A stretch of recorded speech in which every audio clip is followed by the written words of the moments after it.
بسم اللہ الرحمن الرحیم۔ میں ہوں خواجہ متین۔ ناظرین، آج ہم بات کریں گے کہ آزاد کشمیر کی اس وقت جو سیاسی صورتحال ہے وہ کس جگہ پر کھڑی، اس کے ساتھ ساتھ مقبوضہ کشمیر میں جو ابھی حال ہی میں انتخابات ہوئے ہیں وہاں اس وقت انتخابات کے بعد کیا صورتحال ہے، اور بالخصوص جو آزاد کشمیر میں جو غیر ریاستی جنہیں ہم کہتے ہیں، جو نیشنل ہماری پولیٹیکل جماعتیں ہیں، ان کا کیا رول ہے، اور جو ریاستی جماعتیں ہیں وہ اتنی کامیابی کیوں نہیں حاصل کر سکی۔ اور اس کے علاوہ جتنے بھی اس وقت آزاد کشمیر میں جموں کشمیر جو جوائنٹ عوامی ایکشن کمیٹی ہے ان کا جو احتجاج ہے، صدارتی آرڈیننس بھی آیا اور بعد میں حکومت نے وہ واپس لینا پڑا، اس تمام صورتحال پر بات کریں گے۔ آج ہمارے ساتھ آزاد کشمیر کے ایک معتبر سیاستدان، سابق اسپیکر اسمبلی شاہ غلام قادر صاحب موجود ہیں۔ ان سے جاننے کی کوشش کرتے ہیں کہ جو اس وقت آزاد کشمیر کی سیاسی صورت۔ ویلکم شاہ صاحب، آپ نے ہمیں وقت دیا۔ سب سے پہلے شاہ صاحب بات کریں گے، اس وقت ساری صورتحال آپ کے سامنے ہے، آپ ایک جہاں دیدہ پرانے سیاستدان اور صدرات سے پارلیمنٹیرین ہیں، دیکھ رہے ہیں ساری چیزوں کو۔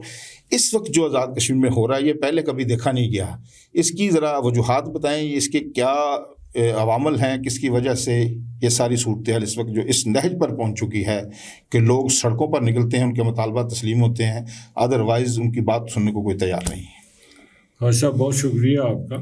یہ جو پاکستان میں 2018 میں جو تجربہ کیا گیا، اسی تجربے کو آگے ایکسٹینڈ کر کے 2021 میں آزاد کشمیر میں کیا گیا، ٹھیک ہے، جس کے نتیجے میں ایک ان پاپولر پارٹی کو وہاں حکومت دی گئی، ایم ایل ایز ان کے منتخب کروائے گئے جیسے بھی ہوئے، ٹھیک ہے، اور 9 مہینے کے بعد انہوں نے اپنا وزیر اعظم بدلا دیا۔ ٹھیک ہے، ہم نے جا کے ہم اپوزیشن میں تھے، ہم نے کہا کہ بھئی ہم تو ان کی پارٹی کا حق ہے، رائٹ ہے ان کا، ہم نے کہا کہ بھئی اب کیوں سسٹم کے ساتھ مذاق کر رہے ہیں۔ اوکے، اور اس وقت کے وزیر اعظم کو ہم نے میں نے خود جا کے کہا کہ جی اگر آپ کے پاس 7-8 آدمی ہو تو ہم اپوزیشن کے سارے لوگ آپ کو ساتھ دیتے ہیں، آپ حکومت چلائیں۔ بالکل ٹھیک ہے۔ انہوں نے کہا جی میرے پاس تو نہیں ہے۔ اس کے بعد انہوں نے ہی پی ٹی آئی نے اپنا ایک نئے وزیر اعظم کا انتخاب کیا۔ بالکل ٹھیک۔ ہم پھر بھی اپوزیشن میں تھے، ہم تھے۔ اور اس کے بعد عدلیہ کے جب عدلیہ سے توہین عدالت میں وہ فارغ ہوئے، ایک سردار تنویر الیاس خان، تو پھر اس کے بعد ایک طویل عرصہ جو ہے وہ ایک قائم مقام وزیر اعظم کے طور پر ایک حکومت چلتی رہی۔ پی ٹی آئی فیصلہ نہیں کر سکی، ٹھیک ہے، کہ جو ان کا قائد ایوان کون ہوگا۔ بالکل الٹیمیٹلی ایک کولیشن گورنمنٹ بن گئی۔ Forward block P T I سے نکلا، فارورڈ بلاک نکلا۔ ہمیں تو کہا گیا تھا کہ 12 ممبران ہوں گے، جی سر، بعد میں وہ 24-25 ممبران آ گئے۔ اور آزاد کشمیر کی تاریخ میں تو خود حیران رہ گیا، میں 6ٹھی بار اسمبلی میں ہوں کہ وزیر اعظم کو 48 ووٹ پڑ گئے۔ ٹھیک ہے، تو میں تو اسی وقت کھڑا ہوا اور میں نے کہا بھائی ہم نے تو پی ٹی آئی کے، چونکہ پی ٹی آئی نے سوشل میڈیا پہ کہنا شروع کر دیا اسی وقت کہ جی یہ تو ہمارا وزیر اعظم، تو میں نے کہا جی ہم نے تو بھائی مسلم لیگی ہونے کے حیثیت سے ہم نے تو وزیر اعظم کو ووٹ دیا ہے جس کا نام چودھری انوار الحق ہے، ٹھیک ہے، ہم نے پی ٹی آئی کو ووٹ نہیں دیا۔ تو ایک ایسی حکومت بن گئی ہے جس حکومت میں 2 مین پارٹیاں کے جو ایم ایل ایز ہیں وہ شامل ہیں، پیپلز پارٹی اور نون لیگ، پیپلز پارٹی اور مسلم لیگ نون، اور پی ٹی آئی کا فارورڈ بلاک ہے۔ بالکل 3 اتحادی حکومت، اور اس میں مسلم کانفرنس کے سربراہ بھی اس میں اتحادی میں شامل ہیں۔ اب اس میں مسئلہ یہ ہو گیا کہ اس حکومت کی رسپانسبلٹی اور اونرشپ کا جھگڑا ہے۔ ٹھیک ہے، جب اونرشپ نہ ہو جس پارٹی کے، فرض کرتے ہیں جو پی ٹی آئی کے فارورڈ بلاک کے اراکین ہیں جو آج وزراء کی تعداد میں ہیں، یہ سارے اپنے حلقوں میں پی ٹی آئی کے نام پہ ووٹ لے کے آئے یا پی ٹی آئی کے کارکنوں کو، اب نہ وہ کارکن ان کے ساتھ ہیں، ٹھیک ہے، تو ان کی اونرشپ جو ہے اب وہ باہر نکل کے کہتے بھی، باہر آ کے کہتے ہیں ہم نے پی ٹی آئی سے الگ ہو گئے چونکہ فارورڈ بلاک بنائے۔ اب ان کی کریڈیبلٹی کا ایشو بن گیا جس کی وجہ سے اب اس حکومت کا اونرشپ کوئی نہیں ہے۔ ٹھیک ہے، ہماری گورنمنٹ میں، اس گورنمنٹ میں ہمارے 4 وزیر ہیں مسلم لیگ نون کے، ہم 4 حلقوں میں 6 ہمارے جیتے تھے، ٹھیک ہے، تو 4 وزیر ہیں، 4 میں سے 2 آزاد کشمیر سے تعلق رکھتے ہیں، 2 مہاجرین سے، جو 2 آزاد کشمیر سے تعلق رکھتے ہیں وہ بہت مشکل اپنے حلقوں کو دیکھ پاتے ہیں۔ بالکل اس سے زیادہ تو وہ کچھ کر نہیں پاتے. یہ کہ ایم ایل اے پارلیمانی نظام ہے, جو وزراء ہیں جو حکومت میں ہیں وہ کام ہو رہا ہے ان کے حلقوں میں, باقی جو آپ کے باقی جو ہمارے 29 حلقے جہاں پہ ہمارے لوگ جیت نہیں سکے تھے, جن کو جیتنے نہیں دیا گیا, اچھے خاصے ووٹ لیے انہوں نے, جو ہارے بھی دوسرے تیسرے نمبر وہ اپوزیشن میں ہے اور بدترین اپوزیشن میں ہے. اسی لیے مسلم لیگ نون کے کارکن جو 28 حلقے ہیں اس میں 29 حلقوں میں وہ حکومت کی اونرشپ نہیں لیتے. نہیں, وہ لے نہیں سکتے نا. جب وہاں پہ اگر یا پی ٹی آئی والا ہے یا پیپلز پارٹی والا ہے, ہاں, تو وہاں پہ یہ اونرشپ کیوں لے گا جب اپوزیشن میں بیٹھ کے اس حکومت کی اونرشپ کیا لے گا؟ ہاں, کیوں لے گا؟ اچھا, آپ نے جو کنکلوڈ کیا ہے جو موجودہ حالات اس وقت درپیش ہیں آزاد کشمیر میں, اس کی وجہ یہ ہے کہ کوئی بھی شخص, کوئی بھی پارٹی, تینوں پارٹی جو بڑی اتحادی پارٹیاں ہیں ان میں کوئی بھی ان کی اونرشپ لینے کے لیے تیار نہیں. یہ مسئلہ ہے, وہ پریکٹیکلی پاسبل نہیں ہے. اونرشپ لینا چاہے بھی تو نہیں لے سکتے نا. وہ کیسے لیں گے؟ فرض کریں, میں ایک مثال دیتا ہوں کہ میرے ضلع میں 2 حلقے ہیں. ایک حلقے میں پیپلز پارٹی والا جیتا ہوا ہے, ایک حلقے میں مسلم لیگ سے میں جیتا ہوا ہوں. ٹھیک ہے. اب جو پیپلز پارٹی والے ہیں صاحب ہیں, وہ میرے حلقے میں مسلسل فنڈز اور ٹرانسفرز اور اس میں مداخلت کرتے ہیں. بالکل ٹھیک ہے. تو میں اس پیپلز پارٹی والے کے اونرشپ کیسے لے لوں؟ ٹھیک ہے. اچھا, یہ تو ہو گیا پولیٹیکل ایک تنازع کہ اس وقت کوئی حکومت کی اونرشپ لینے کو تیار نہیں. لیکن اس وقت جو تحریک اٹھی ہے, ٹھیک ہے, مطالبات تو لوگوں کا کام ہے, مطالبات حکومت کے سامنے رکھنا. ایک آرڈیننس آیا, اکثریتی لوگوں نے اسے مسترد کر دیا. لیکن اس کے ساتھ ساتھ ہم دیکھ رہے ہیں کہ اینٹی پاکستان جو بیانیہ ہے وہ جو جس شدت سے ابھی آزاد کشمیر سے پہلے کبھی وہ دیکھا سنا نہیں گیا. اس کی کیا وجہ ہے؟ مسئلہ عوامی حقوق کا ہے. بیانیہ جو ابھی ترتیب پا رہا ہے وہ اینٹی پاکستان آ رہا ہے. اس کی کیا وجہ ہے سر؟ دیکھیں, یہ بڑا ان ڈیپتھ ڈسکشن کی ضرورت ہے اس پہ کہ وجوہات تلاش کرنی چاہیے. بالکل ٹھیک ہے. سب سے پہلی بات یہ ہے کہ میں کئی بار کہہ چکا ہوں کہ آپ کا جھگڑا ہے حکومت آزاد کشمیر سے, گالیاں پاکستان کو کیوں دیتے ہیں؟ بالکل ٹھیک. دوسری بات یہ ہے کہ میں نے کئی بار کہا کہ آزاد کشمیر میں جو سرکاری ملازمین کی تعداد 2 لاکھ کے قریب ہے. ٹھیک ہے. اتنے ہی تعداد میں جو ہے آزاد کشمیر کے باشندگان جو ہے پاکستان کی مسلح افواج اور پاکستان کے اداروں میں نوکریاں کرتے ہیں. ابھی تو جنرلوں کے عہدے پر بھی ہیں, بڑے بڑے پوسٹوں پر بیٹھے ہیں. 2 کور کمانڈر جو ہیں جن کا تعلق آزاد کشمیر سے ہے, چیئرمین جو نیب ہیں کشمیری ہیں. تو اس طرح, لیکن یہ کیوں ہے اتنا سارا کچھ ہونے کے باوجود یہ کیوں ہے؟ یہ ان ڈیپتھ ڈسکشن کرنی چاہیے. ٹھیک ہے. کہ وہ لوگ جن کے پاس کل موٹر سائیکل بھی نہیں تھا آج لینڈ کروزروں میں پھر رہے ہیں اور پاکستان مخالف بیانیہ بنا رہے ہیں. کوئی تو ہے جس کی پردہ ہو رہی ہے یا جس کے پیچھے کوئی ہے, اس کو کچھ نہ کچھ تو پوچھنا چاہیے. آپ جب سیاستدانوں کو پوچھتے ہیں کہ آپ نے, سیاستدان تو اثاثے کہاں سے بنایا آپ نے, وہ ہر سال اپنا گوشوارہ دیتا ہے. بالکل, اسمبلی ممبر, ورنہ اس کے رکنے مدد. یہ ان سیاسی جو آج نئے لیڈر بنے ان سے بھی تو پوچھے نا کہ بھائی آپ یہ اتنے پیسے لائے ہیں, آج آپ نے لینڈ کروزر پکڑی ہوئی ہے, آج آپ نے جناب 4 گاڑیاں گھر کے باہر کھڑی کی ہوئی ہیں, یہ اور ان کا ڈیزل پیٹرول یہ سارے اخراجات یہ کہاں سے آ رہے ہیں آپ کے پاس؟ اچھا جی, اینٹی پاکستان جو بیانیہ ہے آپ سمجھتے ہیں کہ اس کے پیچھے کوئی غیر ملکی ہاتھ بھی ہے, اس طرح کی بھی عوامل ہے؟ میں سمجھتا ہوں آپ اگر اجیت ڈوبھل ہندوستان کا نیشنل سیکورٹی ایڈوائزر ہے, اس کی بات آپ دیکھیں, اس کا وہ انٹرویو آپ کے ذہن میں ہوگا تو اس سے آپ کو اندازہ ہوگا کہ وہ کیا پلان کر رہے تھے. دیکھیں نا, یہاں یہ نہیں ہے کہ آزاد کشمیر کے لوگ پاکستان کے مخالف ہیں, بالکل نہیں ہے. ٹھیک ہے. آزاد کشمیر کے لوگوں نے اس خطے کو پاکستان کے نام پہ, اسلام کے نام پہ آزاد کروایا تھا. اپنے خونوں کا نذرانہ پیش کر کے ہمارے لوگ شہید ہوئے. اس طرح نہیں ہے کہ لوگ مخالف ہیں, لیکن ایک بیانیہ بنایا جاتا ہے. بیچ میں سے فرض کریں 2000 لوگ آ رہے ہیں کہ 4 آدمی کھڑے ہو کے وہاں پہ پاکستان کا جھنڈا اتار دے. ہاں, یہ میں نے آپ سے سوال کرنا تھا. یہ چلو بڑھتی بات آگے بڑھ گئی. ابھی ہم نے دیکھا, ایک تو عمل اس دن ہوا کہ وہاں انہوں نے جو پاکستان کا جو نام لکھا ہوا تھا کوہالہ پل کے اوپر, اس کو کچھ لوگوں نے کھرچ کر اتار دیا اور جھنڈا بھی اتارا, اور جو سردار عبدالقیوم خان ہیں ان کا نام بھی وہاں مٹا دیا. ابھی آج بھی رد عمل ایک آیا ادھر سے بھی, کوہالہ پل پر جو مری کے لوگ ہیں ایبٹ آباد کی, انہوں نے گاڑیاں بھی روکیں. یہ جو اس وقت یہ جو انسیڈنٹ ہو رہے ہیں, اس سے ایسے لگتا ہے کہ نفرت کی نئی فضا جنم لینے جا رہی ہے. حتیٰ کہ آپ کو پتہ ہے کشمیری کو ایک پاکستان کے ساتھ ایک لازوال بڑا درینہ رشتہ ہے. وہ ساری رشتہ داریاں ادھر، لوگ آتے ہیں، جو بزنس ادھر ہے، کاروبار ادھر ہے، نوکریاں ادھر ہیں، لوگوں کا ہزاروں لوگ آتے جاتے ہیں روز.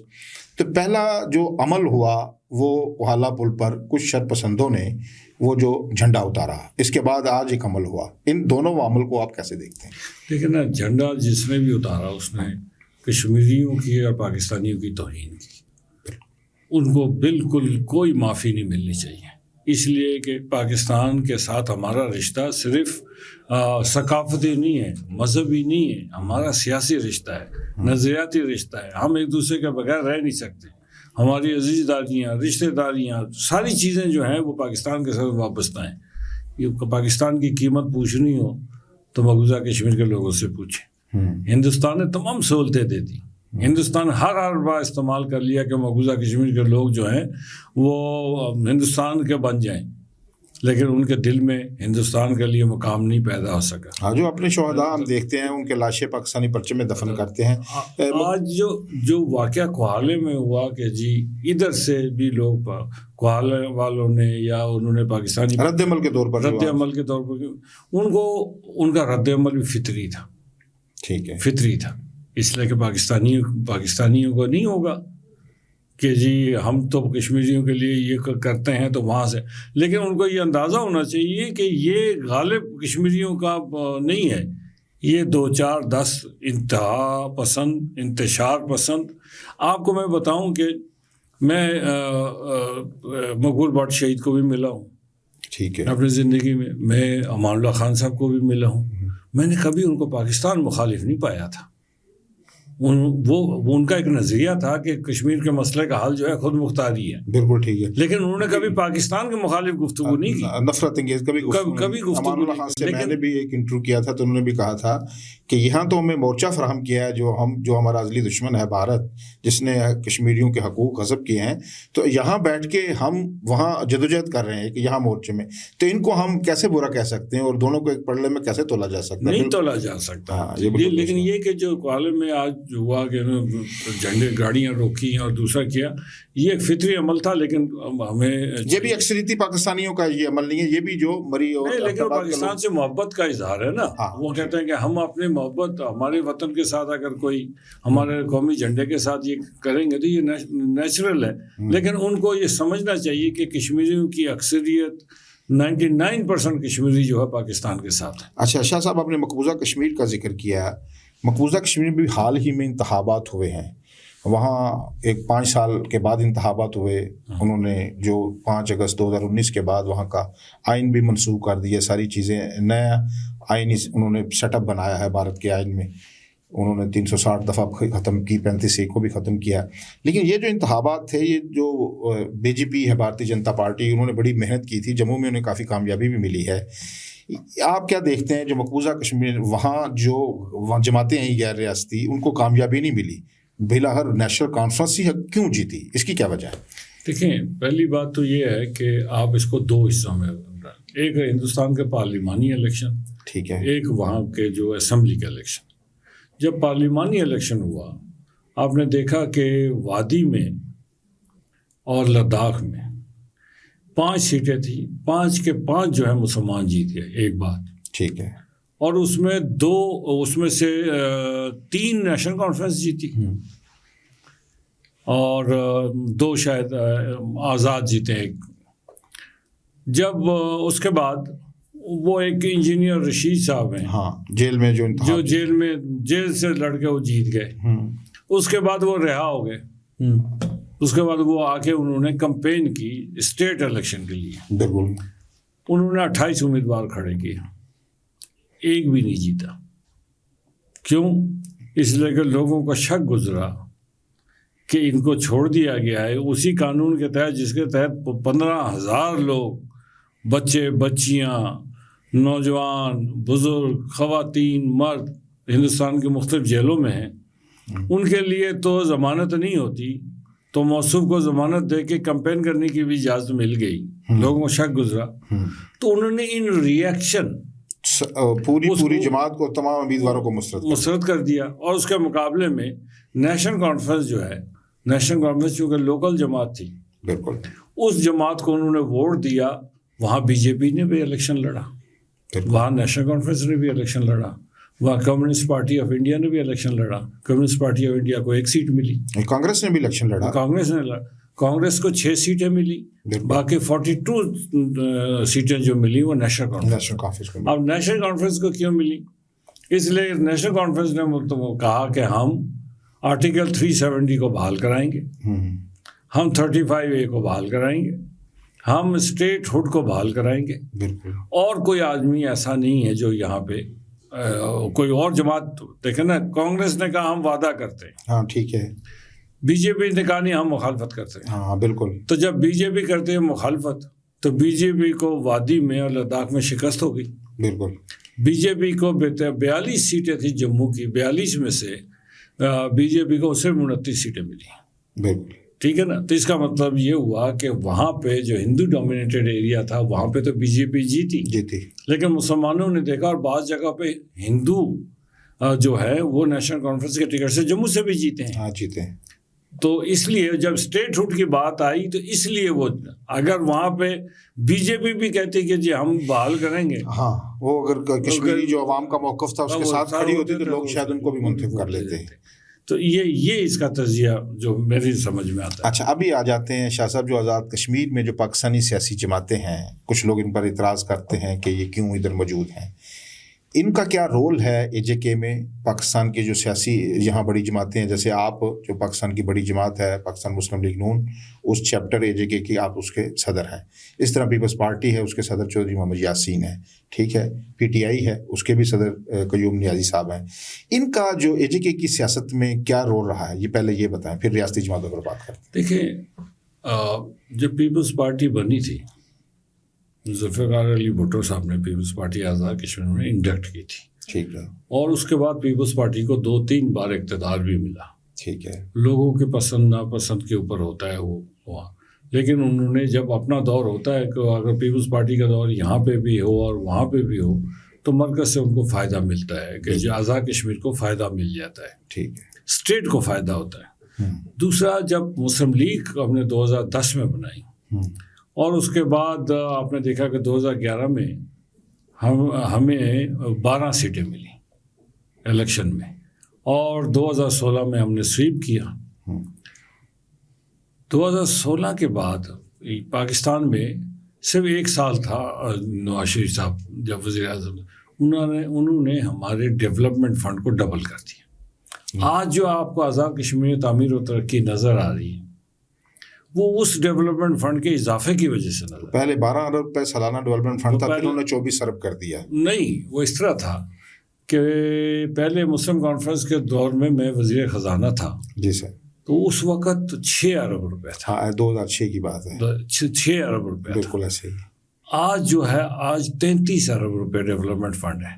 وہ کیسے ممکن ہوا؟ وہ نواز پاکستان کی سیاسی جماعت تھی جس نے اس کو ڈبل کیا، اور ہماری ایکسیس لیول جو ہے، ایکسیس لیول وہ اتنا بڑھ گیا کہ آج میں پاکستان مسلم لیگ کا پریزیڈنٹ ہوں، میں نے کوئی بات اگر پہنچانی ہے تو میں وزیر اعظم پاکستان، چونکہ مسلم لیگ سے ان کا تعلق ہے، تو میں ان تک پہنچتا ہوں، بالکل ٹھیک ہے، میں وزیر خزانہ تک پہنچتا ہوں، جو بھی وزیر خارجہ، جہاں جس منسٹر کے ساتھ، کیونکہ آپ کی پارٹی کی مرکز میں حکومت ہے، آپ کے وہاں ایکسیس ہے، جو آپ کی وہاں ایکسیس ہوتی ہے اس کا فائدہ براہ راست کشمیری عوام کو، اسٹیٹ کو پہنچتا ہے، ریاست آزاد جموں کشمیر کو پہنچتا ہے۔ تو یہ جو فائدہ ہے، اس فائدے کو جو ہے کوئی انالائز نہیں کر رہا کہ اس کا کیا فائدہ ہے۔ بعض لوگوں کو اعتراض ہوتا ہے، اب لوگ یہ سوچتے ہیں کہ جی مقبوضہ کشمیر کے حالات جو تھے وہ وہاں نیشنل کانفرنس جیت گئی تو یہاں اسٹیٹ کی جماعت کو جیتنی چاہیے۔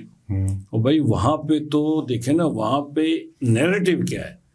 کشمیر کے مسلمانوں کا نیریٹو ہے کہ ہم ہندوستانی نہیں ہیں، ٹھیک ہے، ہم ہندوستان کے خلاف ہیں، ہندوستان سے آزادی چاہتے ہیں، بالکل، یہ ہے وہاں کا نیریٹو۔ اوکے، اس کے ساتھ اس کے کلوز نزدیک تر جو جماعت گئی وہ جیت گئی، بالکل ٹھیک۔ یہاں پہ نیریٹو ہے کشمیر بنے گا پاکستان، بالکل ٹھیک ہے۔ اور پاکستان کی سیاسی جماعتوں کے جانے کے بعد سیاسی طور پر ہم نے الحاق کر لیا، اقتصادی طور پر ہم نے الحاق کر لیا، نظریاتی طور پر ہم نے الحاق کر لیا۔ اب آئینی الحاق رہتا ہے، وہ اس وقت کریں گے جب اقوام متحدہ کی قراردادوں پر جو رائے شماری جب ہو. آج اگر نیشنلسٹ آزاد کشمیر میں نیشنلزم کے نام پہ 4 6 10 20 50 100 1000 2000 بھی ہو سکتے ہیں, لاکھ بھی ہو سکتے ہیں, ٹھیک ہے, وہ آتے ہیں, وہ کہتے ہیں کہ جی ہم پاکستان کے خلاف ہیں یا پاکستان کے ساتھ نہیں ہونا چاہتے. اگر کوئی کہتا ہے ہم خود مختار کشمیر بنانا چاہتے ہیں تو خود مختار کشمیر کا نظریہ جو ہے اس کو آپ یہ سمجھیں کہ وہ ایک حل پیش کر رہے ہیں, ٹھیک ہے, لیکن ان کو ووٹ نہیں ملتا. کشمیر بنے گا پاکستان والوں کو ووٹ ملتا ہے, ٹھیک ہے, تو وہاں اسٹیٹ پارٹی کیسے آئے گی؟ وہ پارٹی کیا بیچے گی؟ اگر ان کو ہم جتنی انٹیگریشن چاہتے ہیں کہ پاکستانیوں کی اور کشمیریوں کی ایک دوسرے کے ساتھ ہم چاہتے ہیں کہ سیاسی طور پر اور زیادہ قریب آ جائیں, اگر وہاں پہ ہم نے زور لگا کر کہ ایک اور تجربہ کیا تو اس کا فائدہ کس کو ہوگا؟ ان کو ہوگا جو آزاد کشمیر کو اور پاکستان کو 2 الگ الگ قوموں کے طور پر ٹریٹ کرنا چاہیں گے.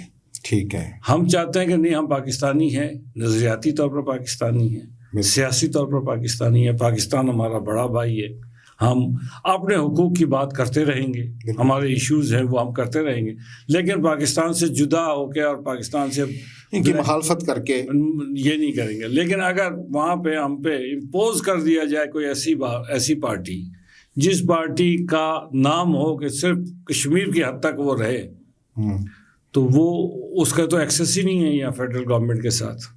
اس کا پاکستان کے کسی کونے میں کوئی کارکن کے ساتھ, میں جاتا ہوں, فرض کرو میں سانگڑ چلا جاؤں, مجھے وہاں مسلم لیگ کے ساتھی مل جائیں گے, میرا اور ان کا نظریاتی تعلق رہے گا. بالکل. ایک لوکل سیاسی جماعت جو آزاد کشمیر کی ہے اس کا تو کوئی تعلق نہیں ہے سانگڑ والے کے ساتھ, نواب شاہ والے کے ساتھ. ہاں, پنجاب کے جو وزیر اعلیٰ ہے مثلا, جیسے آپ پنجاب کے ساتھ راستے ملتے ہیں, آپ کو ان کی سڑکوں کی تعمیر, پلوں کی تعمیر کے لیے بھی ان سے رابطہ کرنا پڑتا ہے. ہم نے لیے نا, ہم نے دیکھے یہ جو پنجاب ابھی کوٹلی والی سڑک ہے, وہ میں نے خود لیٹر لکھا. جب میں گیا ان کو ملنے کے لیے, میں نے ان سے گزارش کی, انہوں نے کہا جی بالکل ٹھیک ہے, انہوں نے کر دیا, اور آپ کام بھی شروع ہو گیا اور وہاں پہ ٹھیکیدار کام کر رہے ہیں. آپ کا ماننا یہ ہے کہ جب جو پاکستان کی بڑی سیاسی جماعتیں ہیں, ان کے چیپٹر جو AJK میں موجود ہیں, ان کا جو الٹیمیٹلی فائدہ ہے وہ ریاست جموں کشمیر کے لوگوں کو پہنچتا ہے, نظریاتی خلفشار نہیں ہوتا نا. ہم ایک طرف کہیں گے کشمیر بنے گا پاکستان, ٹھیک ہے, دوسری طرف کہیں گے نہیں جی کشمیر بنے گا پاکستان, تو وہ تو ٹھیک ہے, لیکن ادھر ہم جو ہے کچھ اور سوچیں گے. ٹھیک ہے, یہ تو کسی کو کنفیوز کرنے کی ضرورت نہیں ہے. آزاد کشمیر میں لوگ کنفیوز نہیں ہیں, اچھا, ان کو کنفیوز کرنے کی ضرورت نہیں ہے. اچھا شاہ صاحب, آپ یہ بتائیں کہ جو ریاستی جماعتیں ہیں, آپ بھی مسلم کانفرنس سے آپ کا ماضی جڑا ہوا ہے سارا, تو ریاستی جماعتوں کو پذیرائی جو ہے ان کی دن بہ دن کم ہوتی جا رہی ہے. مثلا مسلم کانفرنس ایک وقت میں سواد اعظم جماعت تھی کشمیر کے لوگوں کی, تو ابھی ہم نے دیکھا اس کے علاوہ جموں کشمیر پیپلز پارٹی, ان کو تو اتنی شروع سے ہی پذیرائی نہیں, وہ 1-2 نشستوں پر رہے ہیں. لیکن آپ کیا سمجھتے ہیں ان کو جو پبلک نے پذیرائی نہیں دی, اس کی کیا وجوہات ہیں؟ کیونکہ یہ بڑا سوال اٹھایا جاتا ہے کہ ہماری ایک ریاستی جماعت ہونی چاہیے, ہم جس کے نہ پاکستانی چیپٹر نہ ہو, وہ یہ سمجھتے ہیں کہ ہمارے فیصلے جو ہیں وہ نہ رائے ونڈ میں ہونے چاہیے نہ لاڑکانہ میں ہونے چاہیے, یہ ایک نعرہ دیا جاتا ہے. تو یہ جو ریاستی جماعتیں ہیں, یہ کوئی اتنی بڑی جماعت بھی تھی, پھر وہ اس کا شرازہ بکھر کر رہ گئی, اس کی کیا وجہ ہے؟ اور ریاستی جماعتوں کو ابھی عوام نے بھی پذیرائی دینا چھوڑ دی ہے, اس کی کیا وجہ ہے؟ دیکھیں نا, بنیادی طور پر میں نے پہلے گزارش کر دی کہ آزاد کشمیر میں پہلے میڈیکل کالج نہیں تھے, یہاں داخلوں کا ایشو ہوتا تھا بچوں کے میڈیکل کالجز میں, تو پنجاب کے میڈیکل کالجز میں یہ جانا پڑتا تھا نا. بالکل جاتے تھے. سندھ کے میڈیکل کالج میں جاتے ہیں, 62 سیٹس تھی. نواز شریف صاحب جب وزیر اعلیٰ تھے, انہوں نے بڑھا کے اس کو شاید 74 یا 75 سیٹس کر دی. تو اس طریقے سے مرکزی جماعتیں جب حکومت میں ہوتی ہیں تو وہ ان کا جب چیپٹر آ کے کہتا ہے تو لوگوں کو فائدہ پہنچتا ہے. مجھے کتنے لوگ روزانہ رابطہ کرتے ہیں کہ ہمارے جو یہاں پہ پاکستان کے فیڈرل گورنمنٹ میں جو ہمارا شیئر ہے اس کے مطابق ہماری جو ہے تقرری جو کوٹا بیس ہے ہمارا, اس کوٹے کی بنیاد پر ہمیں وہ جاب ملنی چاہیے, کوئی داخلہ ملنا چاہیے. ریاستی جماعتوں میں دیکھیں نا, سیاست میں 2 ایلیمنٹس بڑے ضروری ہیں. ایک ہے کہ آپ کا جو نمائندہ حلقوں میں ہے اس کی اپنی بھی پہچان ہونی چاہیے نا. بالکل ٹھیک. تو جب اپنے پہچان رکھنے والے کوئی بھی شخص ہو، جب وہ ان جماعتوں سے نکل گئے، ریاستی جماعتوں سے نکل گئے اور وہ بڑی جماعتوں میں قومی جماعتوں میں آ گئے، تو پھر خود بخود وہ جو علاقائی جماعت ہے نا وہ خود بخود نیچے چلی گئی۔ اچھا، اور وہ مسائل بھی حل نہیں کر پاتے۔ بالکل ٹھیک ہے۔ ان کے لیے تو مسائل حل کرنے کے لیے ان کو کہیں نہ کہیں سیڑھیاں ڈھونڈنی پڑتی ہیں، بالکل، جبکہ ہمارے جیسی سیاسی جماعتوں کو، مسلم لیگ ہو، تو ہمیں تو کوئی سیڑھیاں ڈھونڈنے کی ضرورت نہیں ہے، ہم تو سیدھا دروازے پہ نوک کرتے ہیں، اندر جاتے ہیں، اپنے مسائل کی بات کرتے ہیں، اسٹیٹ کی بات کرتے ہیں، ذاتی مسائل کوئی نہیں ہوتے، اسٹیٹ کے مسائل کی بات کرتے ہیں۔ اچھا شاہ صاحب، یہ تو آپ سے ساری سیاسی گفتگو بھی ہو گئی کہ ریاستی جماعتوں کا کردار بھی زیر بحث آ گیا غیر۔ ابھی آپ جس جماعت کے صدر ہیں، آپ کی مسلم لیگ نون کے بھی کچھ مسائل چلتے رہتے ہیں، آئے دن ہم سنتے رہتے ہیں، کچھ اتل پتل ہوتی رہتی ہے۔ جب سے آپ صدر بنے ہیں تو کچھ لوگوں نے آپ کو دل سے ابھی صدر تسلیم نہیں کیا، ایسے لگتا ہے، آپ کے دوست بھی ہیں، قریبی لوگ ہیں، جب وہ صدر بنے تھے تو آپ ان کے ساتھ بالکل بھرپور طریقے کے ساتھ ان کے ساتھ کھڑے تھے۔ ابھی یہ جو اتھل پتھل آپ کی پارٹی کے اندر، بالخصوص مسلم لیگ نون اے جے کے چیپٹر کی میں بات کر رہا ہوں، یہ کیوں ہے؟ یہ کس چیز کی وجہ سے ہے؟ کیا واقعتاً آپ کو دل سے صدر لوگوں نے قبول نہیں کیا؟ اس کا وجہ کیا ہے، یہ بتائیں ذرا ناظرین۔ میں آپ کے آخری حصے سے شروع کروں گا۔ پہلی بات تو یہ ہے کہ اگر مجھے تسلیم نہ کیا ہوتا تو آزاد کشمیر کے بلدیاتی انتخابات ہوئے، ہم نے 585 نشستیں جیتی، 585 کونسلرز کی، ٹھیک ہے، ضلع کونسل کی، ٹاؤن کمیٹیوں کی۔ 3 ضلع کونسل کے جو چیئرمین ہیں وہ مسلم لیگ نون سے تعلق رکھتے ہیں، بالکل۔ 3 ضلع کونسل کے وائس چیئرمین جو ہیں ان کا تعلق مسلم لیگ نون سے ہے۔ اس کا مطلب ہے کہ 6 ضلعوں میں 10 میں سے 6 ضلعوں میں ہم جو ہے وہ کسی نہ کسی طرح بلدیاتی نظام کے اندر موجود ہیں، ٹھیک ہے۔ ایک ہمارا میئر ہے، بے شمار ہمارے ٹاؤن کمیٹیوں کے چیئرمین ہمارے ہیں۔ ٹھیک ہے۔ اگر مجھے تسلیم نہ کرتے تو یہ کیسے ممکن تھا؟ پھر آپ کو یاد ہوگا 2023 میں جب قائد محترم نواز شریف صاحب لاہور تشریف لائے، سب سے بڑا کنٹیجنٹ جو آزاد جو وہاں جلسے میں گیا وہ آزاد کشمیر سے تھا، 12 سے 15 ہزار لوگ گئے تھے۔ ٹھیک ہے۔ تو وہ محبت نواز شریف کی ہے، مینجمنٹ ہم نے کی۔ ٹھیک ہے۔ باقی بڑی جماعتوں میں جب بڑی جماعت ہوتی ہے اس میں کوئی آپ کسی کو زبان بندی تو نہیں کر سکتے نا، لوگوں کی اپنی سوچ ہوتی ہے، لیکن جماعت کے اندر دیکھیں نا مختلف قسم کی سوچ ہوتی رہتی ہے، تو ہم میٹنگیں کرتے ہیں، پوچھ لیتے ہیں، اور جب ہم پوچھتے ہیں تو مسئلہ وہیں حل ہو جاتا ہے، اس کے بعد ہم چلتے ہیں اکٹھے۔ نہیں، بڑی جماعتوں میں شاہ صاحب ہم نے دیکھا ہے کہ ایک جو کسی جماعت میں کوئی فرد بھی ہے تو وہ جماعتی ڈسپلن کا، اس نظم کا پابند ہوتا ہے، لیکن ابھی حال ہی میں ہم دیکھ رہے ہیں کہ یہ جو باتیں ہیں یہ میٹنگز میں کی جاتی ہیں، لیکن وہ میڈیا کی زینت بھی بننا شروع ہوگی۔ ایک تو شخصیت نے آپ کے استعفے کا بھی مطالبہ کیا ہے، تو پھر کیا کہیں؟ دیکھیں نا، استعفے کا مطالبہ کرنا ان کا حق ہے، لیکن کل شام کو وہ ہمارے بہت قابل احترام ہیں، وہ ہم پارلیمانی پارٹی میں اکٹھے تھے، آج بھی ہم اکٹھے تھے، تو اس لیے بس کسی نہ کسی نہیں، ایک وقت تھا کہ جب دیکھیں نا، ابھی بھی ہم دیکھتے ہیں باقی جماعتوں میں جب کوئی شخص میڈیا کی زینت بناتا ہے اپنے اختلاف کو، پہلے تو وہ لے کے آئے جماعتی پلیٹ فارم پر، اس کا رائٹ ہے۔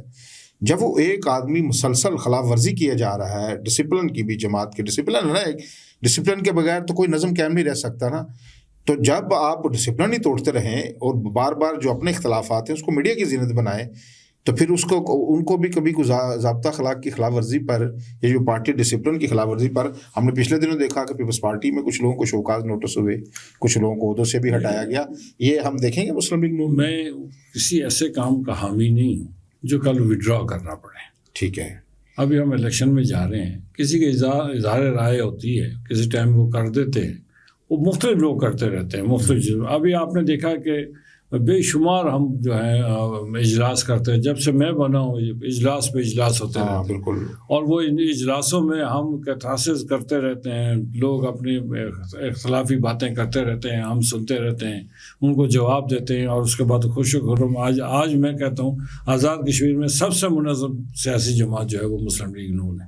ٹھیک ہے۔ اور اس کے علاوہ کوئی سیاسی جماعت جو ہے منظم نہیں ہے، تو یہی ہمارا کریڈٹ ہے، اور اسی تنظیم کو ساتھ لے کر انشاءاللہ